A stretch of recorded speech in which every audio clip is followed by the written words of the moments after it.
नमस्कार दोस्तों, स्वागत है आपका मोटिवेट स्टडी चैनल में। आज की इस वीडियो में हम बात करेंगे हिस्ट्री का very important topic governor, governor general और वायसराय। सभी एग्जाम में इस टॉपिक से प्रश्न पूछा ही जाता है। इस टॉपिक को हम दो वीडियो में कवर करेंगे। पहले वीडियो में बंगाल के गवर्नर जनरल और भारत के गवर्नर जनरल के बारे में पढ़ेंगे और सेकेंड वीडियो में वायसराय के बारे में पढ़ेंगे। वीडियो स्टार्ट करने से पहले एक एडवाइस देती हूँ फ्रेंड्स कि आप गवर्नर जनरल या वायसराय के नाम याद करने पे फोकस मत करिएगा। उनके काम से उनका नाम याद रखने की कोशिश करिएगा, क्योंकि एग्जाम में उनके समय काल में हुई एक्टिविटी से संबंधित क्वेश्चन पूछे जाते हैं। ये आप ध्यान में रखिएगा फ्रेंड्स। देखिए फ्रेंड्स, मैं आपको थोड़ा इजी कर देती हूँ कि किन किन गवर्नर, बंगाल के गवर्नर जनरल या भारत के गवर्नर जनरल पर आपको सबसे ज्यादा फोकस करना है। मैं आपको नाम बता देती हूँ।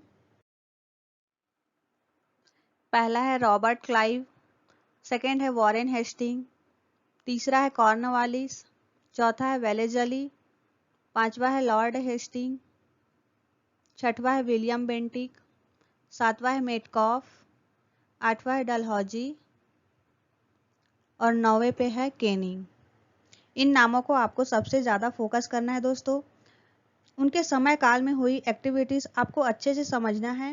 देखिए फ्रेंड्स, पहली बार अगर आप इस टॉपिक से पढ़ रहे हैं तो आपको डिफिकल्ट ज़रूर होगा, पर आप इस लेक्चर को आप 3 से 4 बार देख लेंगे तो और क्वेश्चन आंसर टेक्स्ट की प्रैक्टिस कर लेंगे तो आपके लिए ये बहुत ही इजी हो जाएगा। स्टोरी स्टार्ट होती है 1600 ईस्वी से। अंग्रेजों ने भारत के साथ व्यापार करने के उद्देश्य से ईस्ट इंडिया कंपनी की स्थापना करी थी। कब करी थी? तो 1600 ईस्वी में। और उस समय दिल्ली पर मुगल बादशाह जहांगीर का शासन काल हुआ करता था। ब्रिटिश ईस्ट इंडिया कंपनी ने भारत में व्यापार करने के लिए जहांगीर से अनुमति मांगी और जहांगीर ने उनको अनुमति दे दी। अंग्रेजों ने भारत में व्यापार करना शुरू कर दिया। आगे चलकर सन 1757 में ब्रिटिश लोगों ने बंगाल पर आक्रमण किया, जो कि प्लासी का युद्ध के नाम से हम जानते हैं। इस तरह से अंग्रेजों ने बंगाल पर अपना शासन स्थापित कर लिया। ये युद्ध ब्रिटिश सरकार ने रॉबर्ट क्लाइव के नेतृत्व में लड़ा था। इसीलिए ब्रिटिश ईस्ट इंडिया कंपनी के भारत में संचालन करने हेतु बंगाल का पहला गवर्नर रॉबर्ट क्लाइव को बना दिया। भारत में नियुक्त होने वाला बंगाल का पहला गवर्नर कौन बना? तो रॉबर्ट क्लाइव बना। तो चलिए, डिटेल में स्टडी करने से पहले मैं आपको एक ओवरव्यू दे देती हूँ। सन 1757 में ब्रिटिश सरकार का सर्वोच्च पद हुआ करता था बंगाल का गवर्नर। उसके बाद सन 1773 में रेगुलेटिंग एक्ट आया। उसके बाद ब्रिटिश सरकार का सर्वोच्च पद बंगाल का गवर्नर जनरल हो गया। उसके बाद सन 1833 में चार्टेड एक्ट आया, जिससे ब्रिटिश सरकार का सर्वोच्च पद भारत का गवर्नर जनरल हो गया। उसके बाद सन 1858 में भारत का गवर्नर जनरल के पद को हटाकर वायसराय कर दिया गया। उसके बाद जब भारत सन 1947 में आज़ाद हुआ, उसके बाद वायसराय की पदवी को हटा दिया गया और उसके स्थान पर गवर्नर जनरल के पद को अपनाया गया, जब तक कि भारत का संविधान लागू हुआ। तो फ्रेंड्स, ये मैंने आपको एक ओवरव्यू दिया है, इसलिए बताया मैंने आपको कि आगे चलकर हम किस तरीके से स्टडी करेंगे, आपके लिए बहुत इजी हो जाएगा। तो चलिए हम एक एक करके सभी पॉइंट्स को कवर करेंगे। तो सबसे पहले बंगाल का पहला गवर्नर रॉबर्ट क्लाइव बना था, तो उसी के समय काल से हम स्टार्ट करते हैं। इसने अपने शासन काल में के दौरान द्वैत शासन को लागू किया था। द्वैत शासन क्या होता है? जब किसी भी स्थान पर शासन व्यवस्था जो होती है वो दो शासक के हाथों में होती है। भारत इसका सबसे बड़ा एग्जाम्पल है, सबसे अच्छा एग्जाम्पल है। देखिए, भारत में शासन व्यवस्था दो हाथों में है, एक तो केंद्र सरकार और दूसरा राज्य सरकार। भारत के हित के विषय केंद्र सरकार के पास में है, जैसे कि ट्रांसपोर्ट, करेंसी, ये सारे विषय केंद्र सरकार के अंतर्गत आते हैं। स्वास्थ्य, पुलिस, शिक्षा ये सभी विषय राज्य सरकार के अंतर्गत आते हैं। तो भारत में द्वैत शासन है। तो रॉबर्ट क्लाइव ने भी इसी सिस्टम को लागू किया था।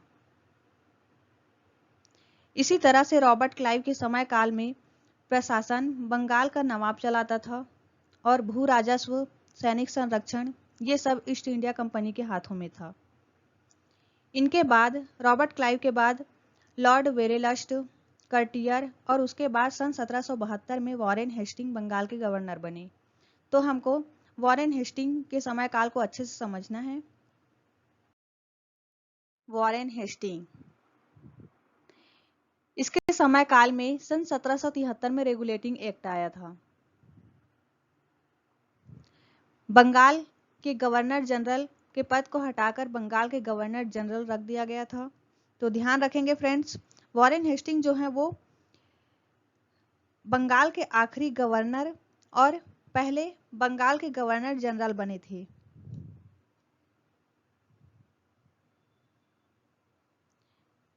रेगुलेटिंग एक्ट क्या है इसके बारे में जान लेते हैं। तो मैं आपको बताती हूँ सिंपल लैंग्वेज में। इसका मेन उद्देश्य था ईस्ट इंडिया कंपनी जो भारत में कार्य कर रही थी उसके कार्य को नियंत्रित करना और संसदीय प्रणाली को स्थापित करना, राजनीतिक कार्यों को मान्यता देना। ये इसका मेन उद्देश्य था। इस एक्ट के तहत सन 1774 में कलकत्ता में सुप्रीम कोर्ट की स्थापना की गई थी और इसकी पहली न्यायाधीश कौन बनी थी? तो एलिजा इम्पे बनी थी। याद रखेंगे फ्रेंड्स। इन्हीं के समय सर विलियम जोन्स ने एशियाटिक सोसाइटी ऑफ बंगाल की स्थापना की। इन्हीं के समय में ही पहला समाचार पत्र द बंगाल गजट का प्रकाशन इसी के समय काल में हुआ था, वॉरेन हेस्टिंग के समय काल में। इनके समय काल में ही पिट्स इंडिया एक्ट आया था जो रेगुलेटिंग एक्ट की कमजोरियों को दूर करने और अंग्रेजों के हितों की रक्षा करने के लिए सन 1784 ईस्वी में ब्रिटिश संसद ने पिट्स इंडिया एक्ट को पारित किया था। इसके तहत इंग्लैंड में एक नियंत्रक बोर्ड की स्थापना की गई थी।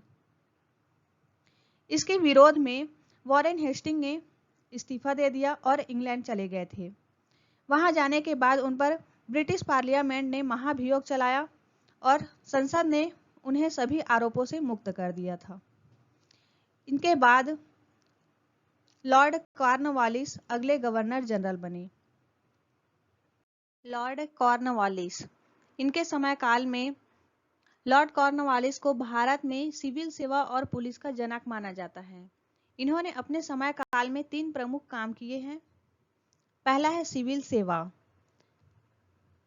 सिविल सेवा लॉर्ड कॉर्नवालिस ने ही सिविल सेवा की नींव रखी थी, इसीलिए लॉर्ड कॉर्नवालिस को भारत में सिविल सेवा का जनक माना जाता है। सिविल सेवा के अधीन उच्च पदों की नियुक्ति कंपनी के कानून द्वारा की जाती थी। इंपॉर्टेंट पॉइंट याद रखेंगे, उच्च पदों की नियुक्ति हेतु प्रतियोगिता परीक्षा की शुरुआत आगे चलकर लॉर्ड डलहौजी ने की थी। याद रखेंगे दोस्तों, सिविल सेवा का जनक किसे कहा जाता है? तो लॉर्ड कॉर्नवालिस को।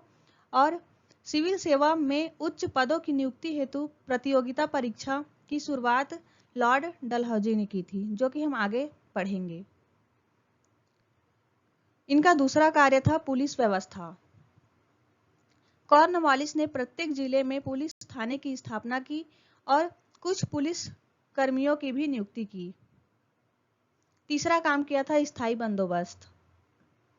इसने सन 1793 में बंगाल, बिहार, उड़ीसा में भूमि कर योजना लागू की, जिसके तहत जमींदारों को भू राजस्व का 90% भाग कंपनी को और 10% भाग अपने पास रखना होता था। इस योजना को सर जॉन सोर ने बनाया था। इनके समय काल में एक और इंपॉर्टेंट पॉइंट याद रखें, लॉर्ड कॉर्नवालिस ने अपने समय काल में टीपू सुल्तान के साथ श्रीरंगपट्टनम की संधि भी की थी। श्रीरंगपट्टनम यह जगह मैसूर से 9 किलोमीटर दूर कावेरी नदी के टापू पर स्थित है।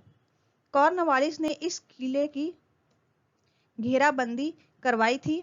उस समय इस किले पर राज हैदर अली और उसका पुत्र टीपू सुल्तान इस पर राज किया करते थे। सन 1792 में इस घेराबंदी का अंत जो हुआ था वो अंग्रेजों के साथ एक संधि करके हुआ था। तो संधि जो हुई थी टीपू सुल्तान और कॉर्नवालिस के बीच हुई थी। इस संधि को श्रीरंगपट्टनम की संधि कहलाती थी। तो ध्यान रखेंगे फ्रेंड्स, श्रीरंगपट्टनम की संधि लॉर्ड कॉर्नवालिस के समय काल में ही हुआ था। इसी के साथ में तीसरा जो एंग्लो मैसूर युद्ध वो भी समाप्त हुआ था, उसको हम आगे देखेंगे। सर जॉन सोर, इनके समय काल में केवल एक ही प्रमुख घटना हुई थी, खारदा का युद्ध, जो कि हुआ था मराठों और निजाम के बीच। इसको याद रखने का एक तरीका मैं बता देती हूँ। खारदा में जो वर्ड आ रहा है खर, स्टार्टिंग में खर खर और खरखर की आवाज जो होती है उससे शोर होता है हमेशा। इससे आप इजिली इसको याद रख सकते हैं। खारदा का युद्ध जब भी आएगा तो खरखर साउंड वहां पर दिमाग में आएगा और खरखर से शोर होता है। तो सर जॉन सोर के समय काल में खारदा का युद्ध हुआ था। किसके बीच हुआ था? तो मराठों और निजाम के बीच हुआ था। इनके बाद गवर्नर जनरल बने थे, उनका नाम है लॉर्ड वेलेस्ली। इनके समय काल में इसे बंगाल के शेर के नाम से जाना जाता था। इनके समय काल में 4 प्रमुख घटना हुई थी। सहायक संधि प्रणाली, बसिन की संधि, चौथा एंग्लो मैसूर युद्ध और प्रेस पर इन्होंने प्रतिबंध लगाया था। याद रखेंगे दोस्तों। एक एक करके सभी टॉपिक को पढ़ते हैं। सहायक संधि प्रणाली, इसने भारत में फ्रांसीसियों के भय को समाप्त करने हेतु सहायक संधि प्रणाली शुरू की थी। लॉर्ड वेलेस्ली के समय हुआ था।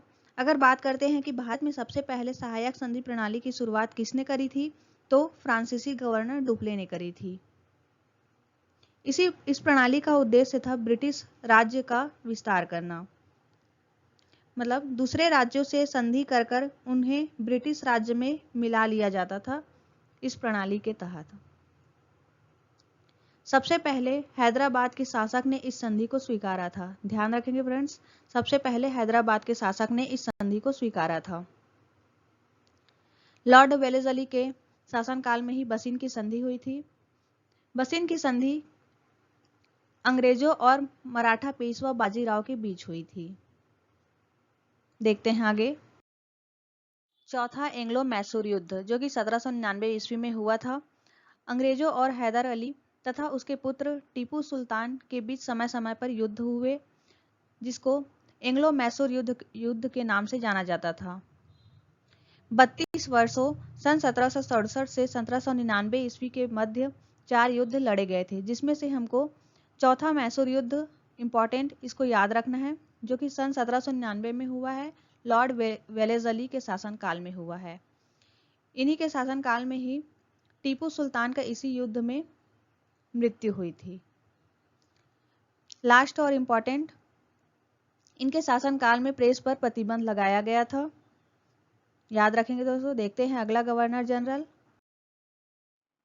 इसके बाद फिर से लॉर्ड कॉर्नवालिस बंगाल के गवर्नर जनरल बने थे। इनका शासनकाल में इनकी जल्दी ही मृत्यु हो गई थी। उत्तर प्रदेश के गाजीपुर में इनकी मृत्यु हुई। इसके बाद बंगाल का अगला गवर्नर जनरल सर जॉर्ज वॉरलो बने थे, जिनका शासनकाल सन 1805 से 1807 ईस्वी है। इनके शासनकाल में एक इंपॉर्टेंट घटना हुई है, वेल्लोर का सिपाही विद्रोह इन्हीं के शासनकाल में हुआ है, सन 1806 में। इनके बाद अगला गवर्नर जनरल लॉर्ड मिंटो बने थे। इनके शासनकाल में भी एक ही प्रमुख घटना हुई है, जो कि अमृतसर की संधि हुई थी। देखते हैं अगला गवर्नर जनरल लॉर्ड हेस्टिंग। इनका समय काल काफी ज्यादा इंपॉर्टेंट है, क्योंकि इनके समय काल के दौरान ही मद्रास के जो तत्कालीन गवर्नर थे टॉमस मुनरो, उन्होंने रियायतवाड़ी व्यवस्था लागू की थी। यहाँ से एसएससी में 2 से 3 बार क्वेश्चन पूछा जा चुका है दोस्तों, हमको इसको अच्छे से समझना होगा। देखिए, जब लॉर्ड हेस्टिंग बंगाल के गवर्नर जनरल थे, उसी समय पर मद्रास के तत्कालीन गवर्नर टॉमस मुनरो थे। टॉमस मुनरो ने सन 1820 में मद्रास में रैयतवाड़ी व्यवस्था लागू किया था। इसके बाद बंबई के गवर्नर ने भी इस व्यवस्था को लागू किया। तो रैयतवाड़ी व्यवस्था क्या थी, यह हम अच्छे से समझ लेते हैं। जैसा कि मैंने आपको पहले ही बताया था कि लॉर्ड कॉर्नवालिस ने स्थायी बंदोबस्त शुरू किया था। स्थायी बंदोबस्त में क्या होता है, किसान और सरकार के भूमि कर के बीच जमींदारों का रोल हुआ करता था। जमींदार बीच में लगान की लूटपाट करने लगे थे, जिसके कारण सरकार का राजस्व नहीं बढ़ पा रहा था। तब ब्रिटिश सरकार ने इसकी कमियों को दूर करने के लिए एक नई योजना बनाई थी, जिसका नाम रैयतवाड़ी व्यवस्था थी। इस व्यवस्था के अंतर्गत जमींदारों का रोल खत्म कर दिया गया और किसान को ही सीधे भूमि का मालिकाना हक दे दिया गया। अब किसान को लगान सीधे ब्रिटिश सरकार को देना होता था। रैयतवाड़ी व्यवस्था के अंतर्गत जो किसान कर नहीं देता था, उससे जमीन छीन ली जाती थी। ध्यान रखिएगा, रैयतवाड़ी व्यवस्था सबसे पहले मद्रास के 12 महल में शुरू हुई थी। लॉर्ड विलियम बेंटिक, इनका समयकाल काफी ज्यादा इंपॉर्टेंट है। इनका समयकाल सन 1828 ईस्वी से सन 1835 ईस्वी तक चला है। इनके समयकाल में सन 1833 में चार्टर एक्ट आया, जिसके तहत बंगाल का गवर्नर जनरल अब भारत का गवर्नर जनरल कहलाने लगा। अगर हम बात करते हैं कि बंगाल का आखिरी गवर्नर जनरल कौन बना, तो विलियम बेंटिक बना। और भारत का पहला गवर्नर जनरल कौन बना, तो विलियम बेंटिक बने। ध्यान रखेंगे इस बात को दोस्तों। इनके समय काल को मैं आपके लिए थोड़ा इजी कर देती हूँ एक ट्रिक से। बेंटिक का नाम क्या स्पष्ट करता है, बेन। बेन मतलब किसी चीज पर बेन लगा देना। तो जितने भी गलत गलत चीजें हुई थी, लॉर्ड विलियम बेंटिक ने उन सब पर बेन लगा दिया और अच्छी चीजों की शुरुआत करी। इनके समय काल में कोई भी युद्ध नहीं हुआ था, ध्यान रखेंगे दोस्तों। इनके समय काल को शांति का समय काल कहा जाता है। अगर एग्जाम में पूछा जाए तो ध्यान रखेंगे। राजा राम मोहन राय के साथ मिलकर इन्होंने सती प्रथा पर बेन लगा दिया, ठगी प्रथा पर भी बेन लगा दिया। सन 1835 में इन्होंने कलकत्ता में मेडिकल कॉलेज की स्थापना की। अंग्रेजी को भारत में उच्च शिक्षा का माध्यम बनाया। ये क्वेश्चन आ चुका है एग्जाम में दोस्तों। अंग्रेजी को भारत में उच्च शिक्षा का माध्यम बनाया लॉर्ड विलियम बेंटिक ने। नहरें, सड़कें जैसी कई सार्वजनिक सुविधाएं किए। चार्ल्स मेटकॉफ, इनके समय काल पर एक ही प्रमुख घटना हुई है। इन्होंने अपने समय काल में प्रेस को स्वतंत्रता दिलाने का एक प्रमुख काम किया है। लॉर्ड वेलेस्ली के टाइम पर प्रेस पर प्रतिबंध लगा दिया गया था, जो कि चार्ल्स मेटकॉफ ने प्रतिबंध को हटा दिया। देखते हैं अगला। भारत के गवर्नर जनरल बने थे ऑकलैंड, उसके बाद बने थे एलनबरो, उसके बाद बने थे हॉर्डिंग्स। इनका समयकाल उतना प्रमुख नहीं है, क्योंकि इनके समयकाल में प्रमुख कोई घटना नहीं हुई है। एलनबरो के टाइम एक प्रमुख घटना हुई है, दास प्रथा का अंत, और इनके समय काल पे ही रविवार की छुट्टी की शुरुआत हुई थी। ध्यान रखेंगे, रविवार की छुट्टी की शुरुआत किनके समय काल पे हुआ है, तो एलनबरो के समय काल पे हुआ है। हॉर्डिंग्स के समय काल पर पहला एंग्लो सिख वॉर हुआ है। ध्यान रखेंगे, पहला एंग्लो सिख वॉर कब हुआ है, तो हॉर्डिंग्स के समय काल पर हुआ है। देखते हैं अगला। भारत का गवर्नर जनरल थे लॉर्ड डलहौजी। इनका समयकाल सन 1848 ईस्वी से सन 1856 ईस्वी तक रहा। इनका समयकाल काफी ज्यादा इंपॉर्टेंट है, यहाँ से क्वेश्चन एग्जाम में आता है दोस्तों, इनके समयकाल से ही आता है। लॉर्ड डलहौजी को आधुनिक भारत के निर्माता के रूप में जाना जाता है। ध्यान देंगे, लॉर्ड डलहौजी को ही आधुनिक भारत का निर्माता के रूप में जाना जाता है। देखते हैं इनकी समयकाल में प्रमुख घटनाएं क्या क्या हुई हैं। इन्होंने रेलवे का विकास पहली बार लॉर्ड डलहौजी के शासनकाल पर ही हुआ है। इनके शासनकाल पर ही पहली बार रेल बंबई से ठाणे के बीच चली थी सन 1853 में। संचार का विकास इन्हीं के समयकाल पर हुआ है। पहली संचार सेवा आगरा और कलकत्ता के बीच शुरू हुई थी। सन 1854 में डाकघर अधिनियम पास हुआ इन्हीं के समय काल में, जिसके तहत पहली बार डाक टिकटों का प्रचलन शुरू हुआ। इन्हीं के समय काल में देखते हैं आगे। यूपीएससी सिविल सेवा के अधीन पदों की नियुक्ति कंपनी के कानून द्वारा की जाती थी, पर लॉर्ड डलहौजी ने सिविल सेवा के अधीन पदों की नियुक्ति के लिए प्रतियोगिता परीक्षा शुरुआत की थी। ध्यान रखेंगे दोस्तों, लॉर्ड डलहौजी के समय काल पर ही इन्होंने ही सिविल सेवा के अधिक पदों की नियुक्ति के लिए प्रतियोगिता परीक्षा की शुरुआत करी थी। पहले भारतीय आईएएस कौन बने थे? तो सत्येंद्र टैगोर सन 1863 में बने थे। पहले भारतीय आईएएस सत्येंद्र नाथ टैगोर बने थे। इनके समय काल पर ही व्यवगत का सिद्धांत हड़प नीति बोला जाता है, इनके समय काल पर ही हुआ है। डलहौजी ने इस नीति को ब्रिटिश साम्राज्य का विस्तार करने के उद्देश्य से लागू किया था। इस नीति के अनुसार वे राज्य जिनका कोई उत्तराधिकारी नहीं था, उनसे शासन करने का अधिकार छीनकर उस राज्य को ब्रिटिश राज्य में मिला लिया जाता था। हड़प नीति के तहत ब्रिटिश राज्य में विलय होने वाला पहला राज्य कौन सा था? तो सतारा राज्य था। आगे चलकर जयपुर, संबलपुर, उदयपुर और झांसी राज्यों को इस नीति के द्वारा, हड़प नीति के द्वारा ब्रिटिश राज्यों में मिला लिया गया। ध्यान रखेंगे दोस्तों, इनके समय काल प्रमुख बहुत ही इंपॉर्टेंट घटनाएं हुई हैं।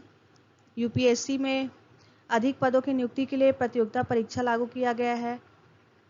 रेल की शुरुआत इन्हीं के समय काल पर हुआ है। संचार का विकास इन्हीं के समय काल पर हुआ है।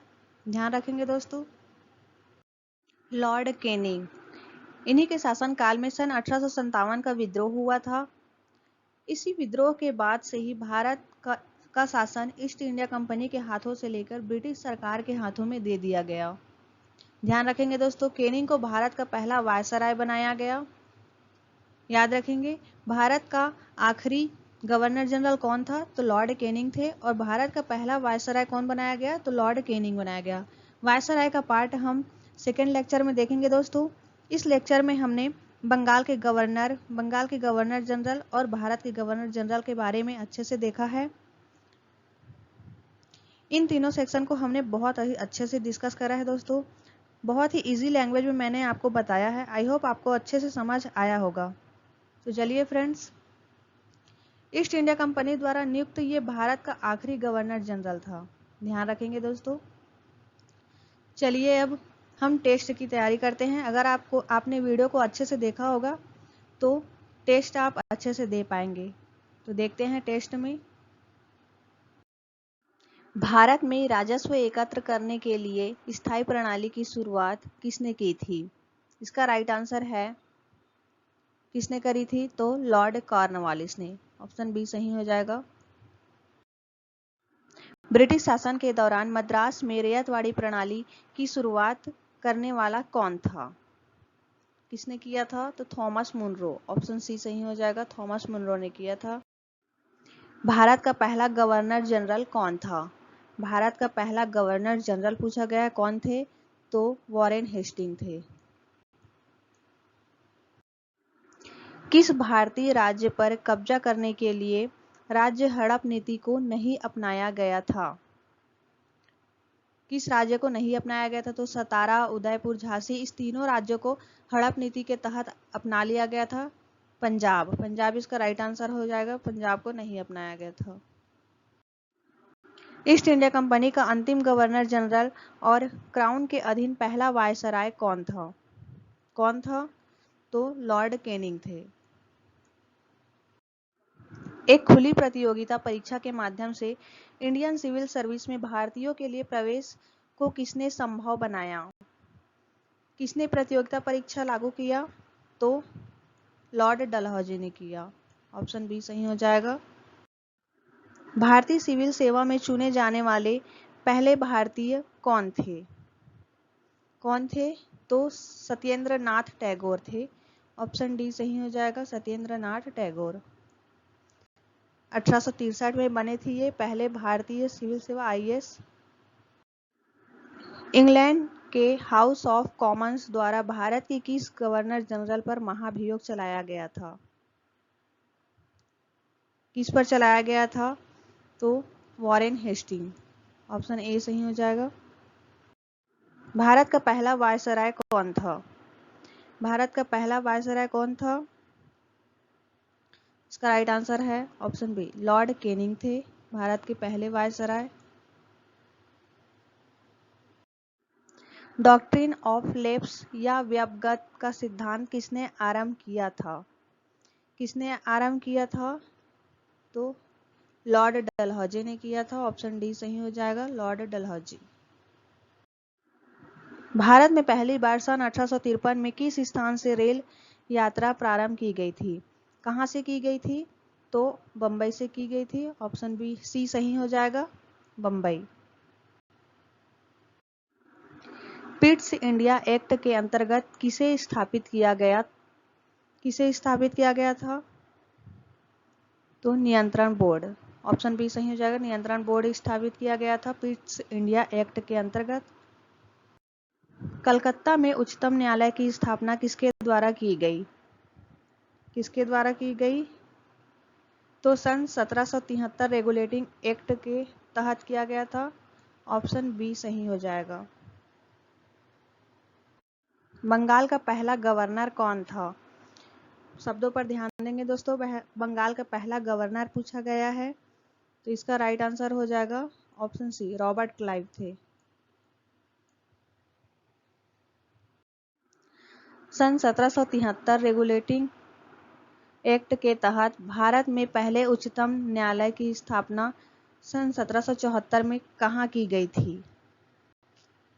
कहाँ की गई थी? तो कलकत्ता में किया गया था। ऑप्शन बी सही हो जाएगा।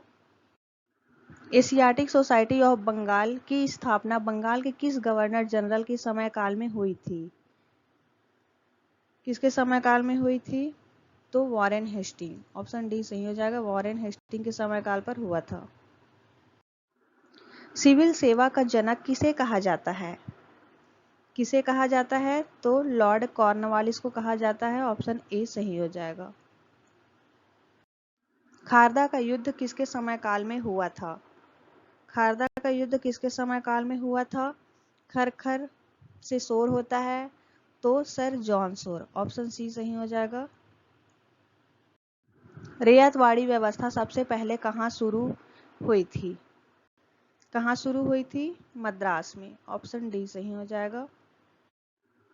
भारत के किस गवर्नर जनरल ने राजा राम मोहन रॉय के साथ मिलकर सती प्रथा का अंत किया था? किसने किया था? तो Lord William Bentinck. Option C सही हो जाएगा। किसने अंग्रेजी को भारत में उच्च शिक्षा का माध्यम बनाया? किसने बनाया? तो लॉर्ड विलियम बेंटिक ने बनाया। ऑप्शन सी सही हो जाएगा। किस भारत के गवर्नर जनरल ने प्रेस को स्वतंत्रता दिलाई थी? किसने दिलाई प्रेस को स्वतंत्रता? तो मेटकॉफ। ऑप्शन डी सही हो जाएगा, मेटकॉफ ने दिलाई। टीपू सुल्तान चौथे एंग्लो मैसूर युद्ध में मारा गया। ये युद्ध किस बंगाल के गवर्नर जनरल के समयकाल में हुआ था? किनके समयकाल पर हुआ है? तो लॉर्ड वेलेस्ली। ऑप्शन डी सही हो जाएगा, लॉर्ड वेलेस्ली के समयकाल पर हुआ है। सन 1857 के विद्रोह के समय भारत के गवर्नर जनरल के रूप में कौन कार्यरत थे? कौन थे? तो लॉर्ड कैनिंग थे। ऑप्शन सी सही हो जाएगा। हड़प नीति के तहत ब्रिटिश राज्य में विलय होने वाला पहला राज्य कौन सा था? कौन सा था? कौन सा राज्य था? तो सतारा। ऑप्शन बी सही हो जाएगा।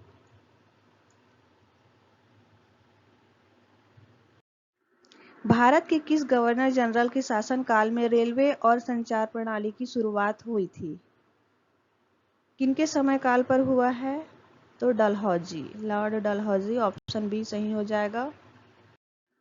लॉर्ड वेलेस्ली के द्वारा शुरू सहायक संधि प्रणाली को किस स्थान के शासक ने सबसे पहले स्वीकारा था? किसने स्वीकारा था? तो हैदराबाद। ऑप्शन बी सही हो जाएगा। श्रीरंगपट्टनम की संधि टीपू सुल्तान और किसके बीच हुई थी? किनके बीच हुई थी?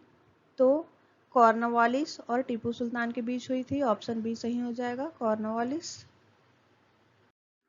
निम्न में से किसे आधुनिक भारत के निर्माता के रूप में जाना जाता है? किन्हें जाना जाता है आधुनिक भारत के निर्माता के रूप में? लॉर्ड डलहौजी को। ऑप्शन डी सही हो जाएगा। तो फ्रेंड्स, यहाँ पर हमारा पहला पार्ट कंप्लीट होता है। आई होप आपने सारे क्वेश्चन को अच्छे से सॉल्व किए होंगे और इस वीडियो को अच्छे से 2 से 3 बार देख लीजिएगा दोस्तों, और टेस्ट की प्रैक्टिस भी कर लीजिएगा, जिससे आपको ये बहुत अच्छे से समझ में आ जाएगा। मिलते हैं हमारे नेक्स्ट वीडियो में फ्रेंड्स। हमारे वीडियो को लाइक शेयर कीजिएगा। चैनल पर नए हैं तो हमारे चैनल को सब्सक्राइब जरूर करें। वीडियो को लाइक करें, अपने फ्रेंड्स के साथ शेयर करें, कमेंट करें। मिलते हैं हमारे नेक्स्ट पार्ट में, जिसमें हम वॉइस और आय का लेक्चर देखेंगे दोस्तों। मिलते हैं नेक्स्ट वीडियो में, तब तक के लिए जय हिंद।